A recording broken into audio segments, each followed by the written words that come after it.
What's good? What is going on? My fighting Pat Vieira's out there. Um, I know this is a USL show, but come on, I'm absolutely buzzing after today's results. Um, it's obvious the Eagles, Crystal Palace, are going to Europe at this point. Um, if we're lucky, we might even win the league. I'm just throwing it out there. Just saying. Um, anyway, it's good to be back, baby. I love the short show, and I don't mean the short show. That was our League One preview, but that was a lot of fun. I was in the back room the whole time, having a grand old time. Alan's short show was fantastic. Phil's short show, fantastic. Let me tell you, Ryan's short show, fantastic. John, you already know. It was fantastic. Um, I'm back, unfortunately. But hey, that's all that matters. And let's go ahead and dive into some freaking news. Before we get into last week's stuff, um, I want to start off with the news from today of the USL W League. They announced their playoff format. It's going to be 8 teams, which, if you're keeping up at home,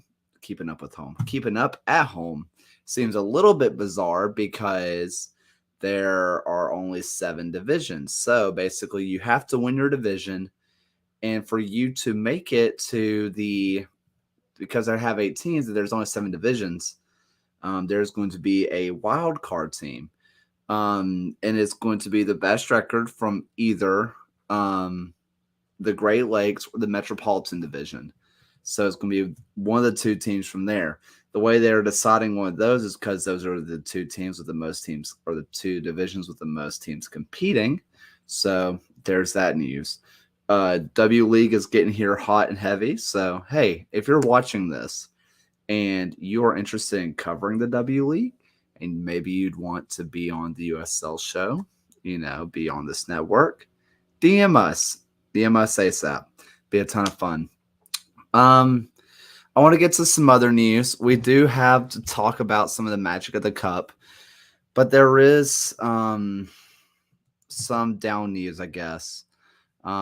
Basically, you've probably seen, if you've been around our Twitter lately, FC Motown, they wanted their players, Sinclair, Twino, I think is how you pronounce his name.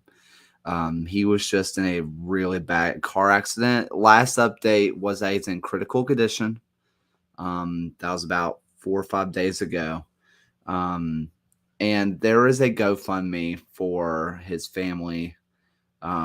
He is alive, but basically they want to try to raise as much money as they can for his family. Go help our USL League 2 community. They just moved on in the cup, which in and of itself was pretty crazy. Westchester used an illegal temporary sub.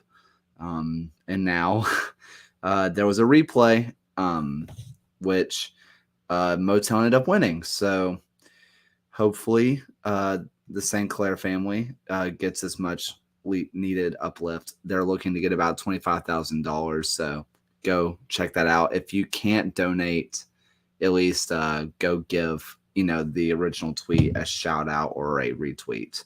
I'll be retweeting that again shortly. But let's go on to some more uplifting news, if you will, depending on who you are. Let's talk about League One and the championship. There were a lot of storylines. I want to start off with my own Birmingham Legion. I mean, the team, it feels like a loss. If I've even called it on my article, I called it a 0-0 loss. The players are not happy. Fans are getting really frustrated. I'm still saying keep the faith, but there's only so long you can do that, I suppose. Some other news that was around, and this is another one of those keep the faith moments. Our own Phil is El Paso. 4 matches. I do believe it is 4 matches now. Not a single point. Lost 3-2 to the San Diego Loyal, which is not great because I picked El Paso to win, and that was my lock of the week. because I really believe in this El Paso team. Um, yeah, uh, Evan Newton, he's probably going to be, unfortunately, the star of the show. And I'm still sitting here just screaming that I don't think it's Newton's fault. They're asking him to do stuff that's not really his style, and they just keep trying to force this style onto Evan Newton. He's a good goalkeeper. Everybody knows that. I'm pretty sure he won Golden Glove with FC Cincinnati, or was that Spencer Ritchie? I can't remember which one it is. I think it was Newton, though. And that was not long ago. There's no way he's falling off this hard. Um, to me, this one still goes on Hudson for keep trying to force him to being a sweeper keeper. Take that as you will. I haven't watched every single minute of El Paso. Like save goals from Robert. Yeah, well, look, here's the thing. They're asking him to be a sweeper keeper, basically be almost like a last man defense, when in all reality, his back line has not been good either. They've been leaving him on one-on-ones where the attacker has 20 yards just to think of a shot and shoot. I think Evan Newton's in a really tough place, and I don't think it's entirely his fault.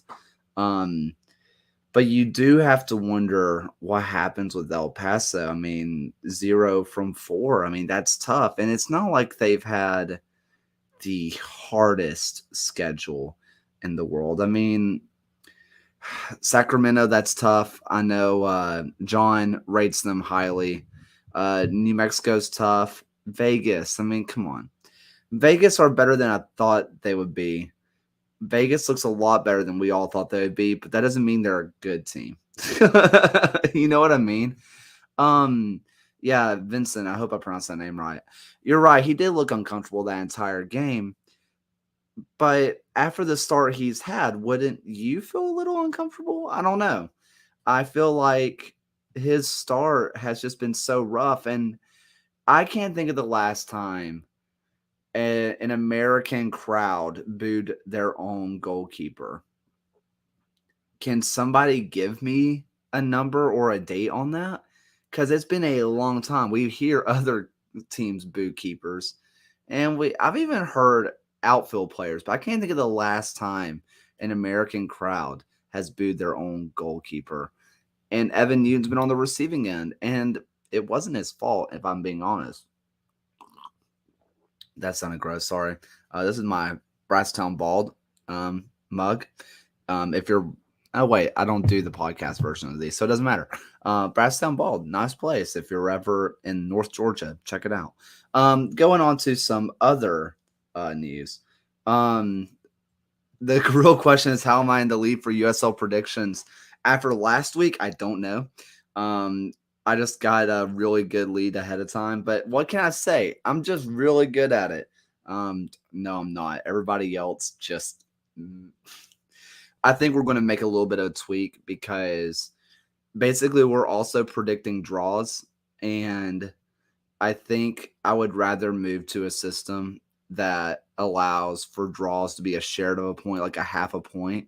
And that way everybody has to either pick win or loss, because draws just lead for too many chances of negative weeks. So I think that might be a change we make.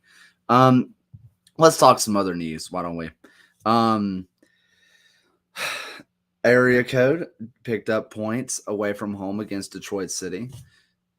Frankly, I wasn't really impressed by either team. I don't know. They were fine. I mean, I picked Area Code to win.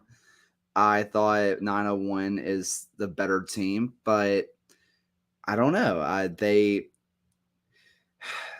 It just felt like, okay, this is the first time I think we've seen Detroit City take complete control of the match and not have to go to a counterattacking system, which is interesting because it doesn't feel like this squad was meant to do that. They were meant that it feels like they were always meant to counterattack, right? But they didn't do that, and it still got them a point against a 901 team who I predicted that was going to make the playoffs. But that said, I also thought Detroit City coming into this year was going to be a hovering playoff team sitting around 8th position. So we'll see. I mean, I thought Detroit City did a lot well, and I thought 901 did a lot well, but overall, this was a kind of underwhelming match. I think the big news to come out of this last weekend, and this comes from League One. Um, this Greenville triumph, man. Uh, Central Valley beat them 2-0 away from home. And don't get me wrong, Central Valley has really good players. I mean, Bijev, I mean, everybody knows. If you've ever been around the USL before, we all know about Bijev. I mean, dude's ridiculous. But let me tell you, Cheney, I know that he ended up getting 2 goals um, in the match, but Christian Cheney, he was he was good outside of just scoring. He was making good tackles. He was getting back on defense. He was just winning the freaking ball and being a pest. Granted, nobody on the Central Valley team played poorly, but man, Christian Cheney is going to be a freaking thorn. If I remember right, he was where was he at? Was he at Charlotte Independence a while back? I don't remember him ever really making this kind of step, though.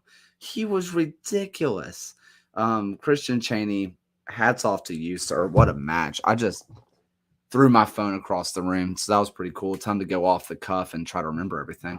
Tulsa did their best to lose the match, even though they were up with a red card. They won 3-2. You're welcome, admin, FC Tulsa admin. We all picked you, but you congratulate Allen. I mean, I would congratulate Allen too. He's doing great things. But seriously, come on. Come on. I predicted you to win. My boy, JJ Williams, scored twice. Whatever. I'm not bitter. I'm not bitter. I know your old boss. What a horrible threat that is. I know your old boss.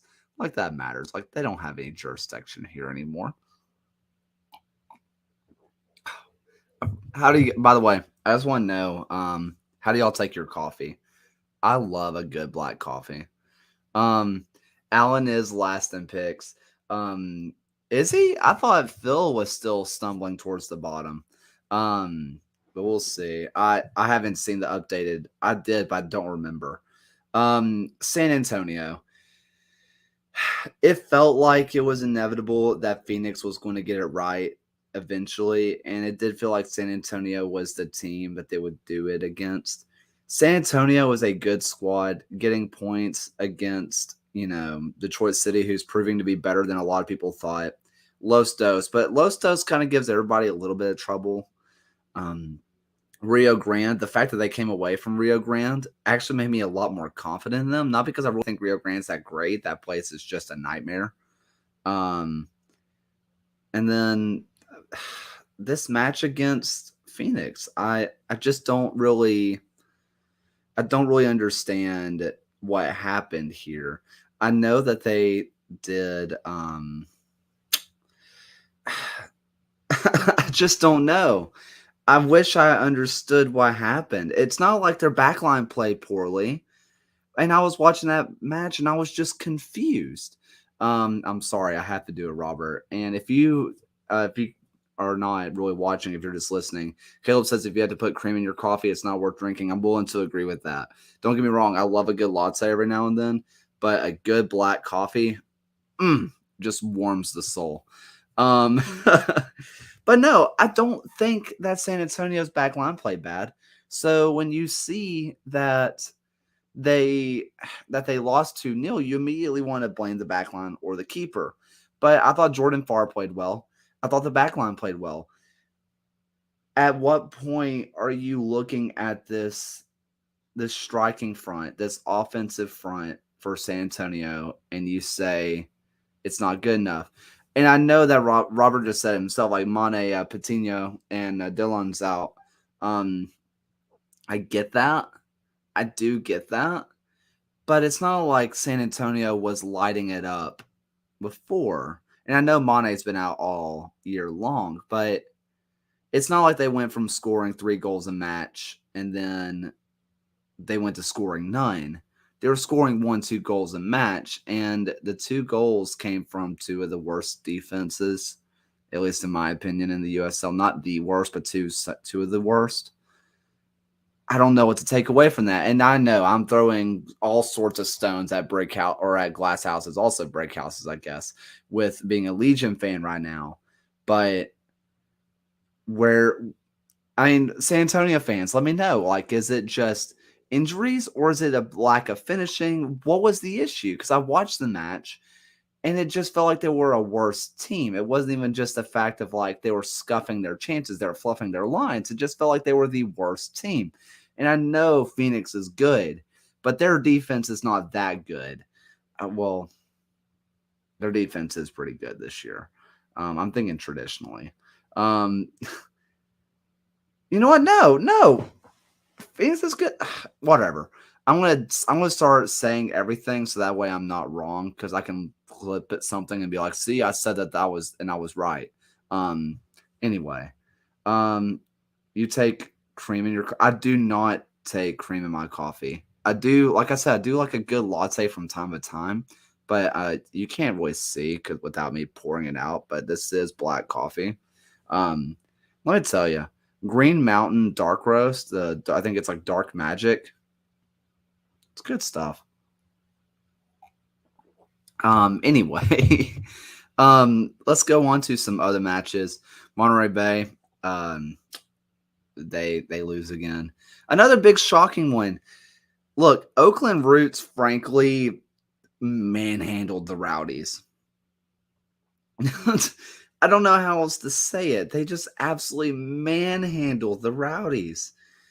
The Rowdies just looked not good. And CJ Cochran, hey, I said this last year. I said this beginning of the year. CJ Cochran might be the best goalkeeper in the USL. And it just did not appear, just like we said this with I'm blanking on his name now. This is really annoying. Switchbacks. Oh my god, what's their keeper's name?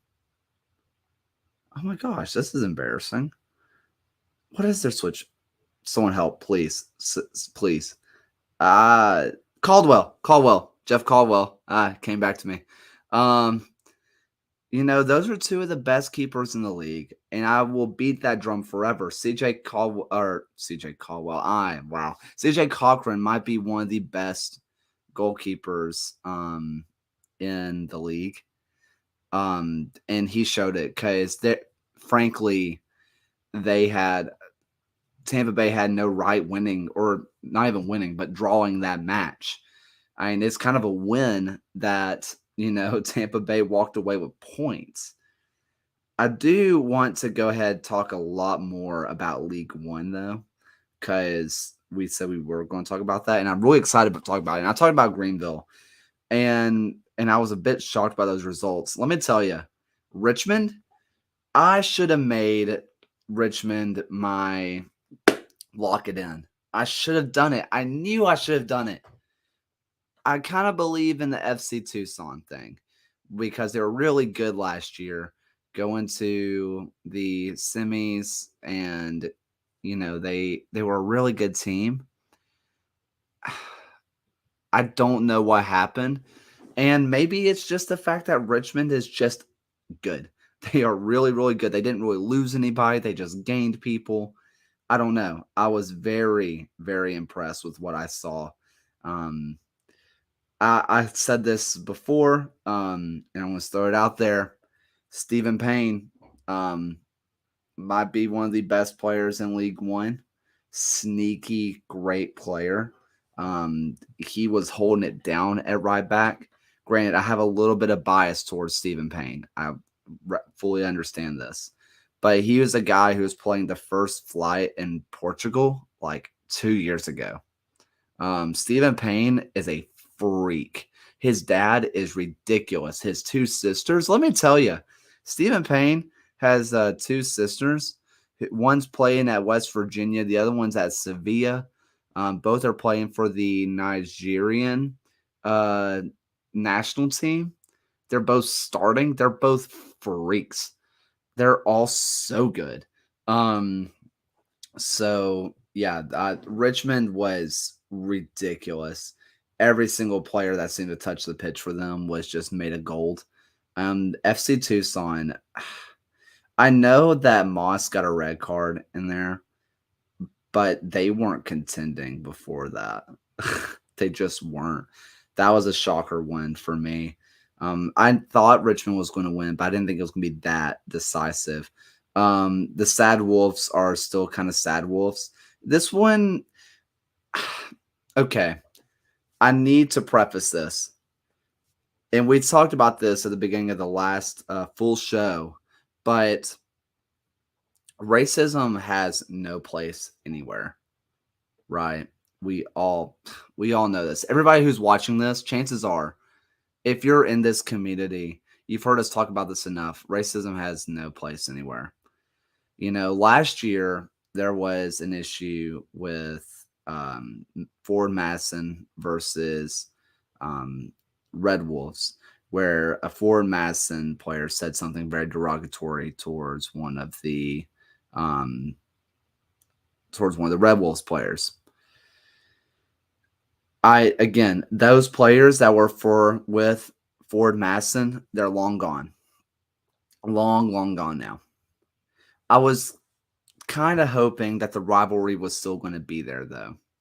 And maybe that, I don't know. Am I a bad person for saying that? I was hoping for a lot more intensity out of this match. And it was one of the most just the 1-1 draws. You know what I mean? Obviously, the reason why there would be a rivalry is disgusting.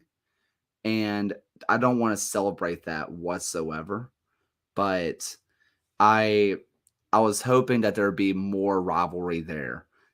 Because I mean, there was hatred. There was genuine hatred there. And it's not even just that fan hatred. There was hatred there. I was hoping there'd be a little bit more sparks, though. Robert did bring up, I want to get into League One, but I can't find a team. Let me tell you, I love League One. I love League One. I just spilled coffee all over myself. Way to go, me. I am into Greenville Triumph. Basically, the day that I got engaged, I was in Greenville, South Carolina. And so the day I proposed to my fiance, and that night I went to a Greenville Triumph match. And it was so much fun. And I love the city of Greenville, so I kind of like the Triumph a little bit just because I love Greenville. But man, after going to a Triumph match, they are nuts. Like legitimately one of the best soccer atmospheres I've ever been to in this country. And it was a Wednesday night. It was just a Wednesday night against the worst team in League One. And that environment was electric. And people were apologizing to me. They were like, we're so sorry about the crowd. It's such a small crowd. And I was like, this was nuts.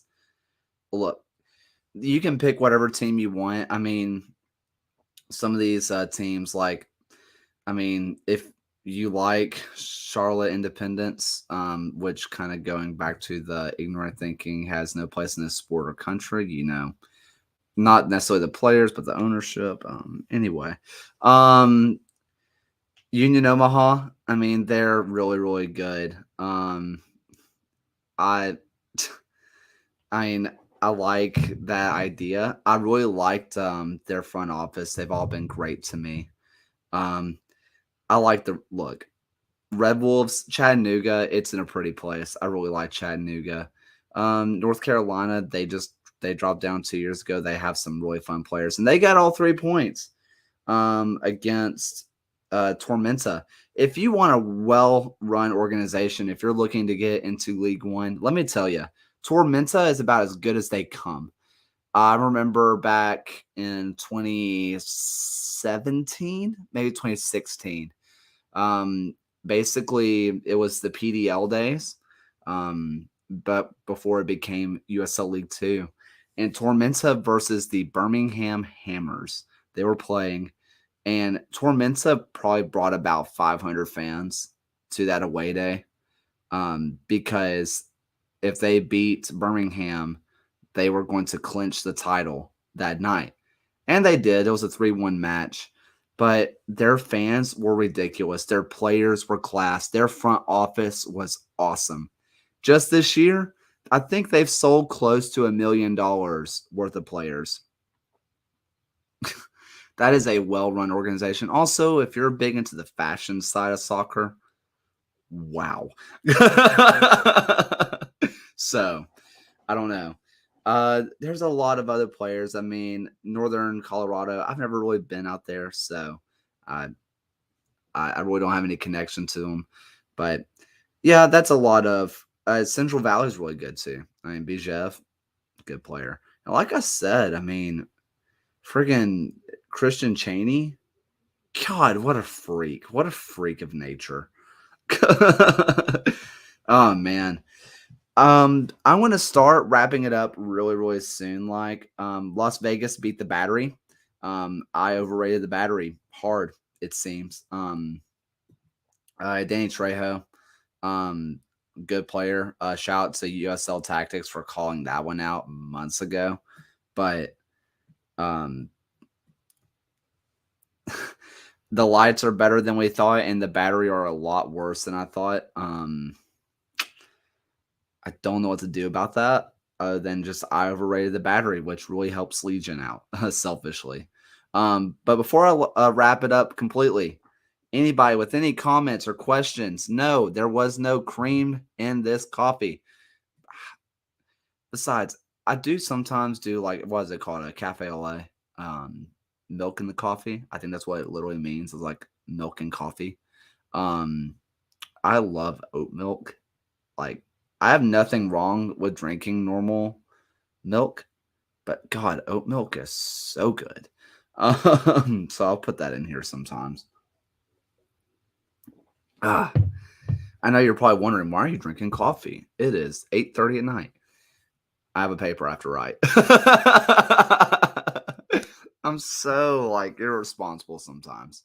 Um, yeah, I it was really impressed with what I've seen out of League One this last week. Championship was a cluster as always. It was a ton of fun. Um, League or the W League is out here doing the dang thing, creating playoff stuff. And like I said, if you're interested in covering the W League, if you have a W League team near you and you're planning to go to matches, we are looking to start a W League team or a W League show. So, I mean, let us know. I would love to have more shows on. I mean, the USL show is forever growing. And we do have an away days. We finally have an away days. It's coming out on Friday. It was the Legion. It was via by me. Duh. So, what else? What else is there? Oh, again, if you have a little bit of time or money, considering donating to FC Motown, and St. Clair, they're almost to $25,000 to help pay for his hospital expenses. If you have just a little bit of cash, or if you just want to share it around, help our USL family out. Um, don't wish that on anybody. So I really, really hope that he recovers well. Last time I checked, he was still in critical condition, but do anything we can for that family. But thank you guys so much for watching this episode of the short show. It was an absolute blast. Come back tomorrow at the same time for the USL show proper. And on Wednesday, we have Kit Season. Thursday, we have another short show. And Friday, we have our next away days. So thank you guys so much for watching. it's been the short show by the USL show. Now let's hear Alan's beautiful voice. Thank you for watching another episode of the USL show. This and every episode is brought to you by the Beautiful Game Network. Find podcasts and other written work at bgn.fm. Once again, thanks for stopping by, and we'll see you guys again next week.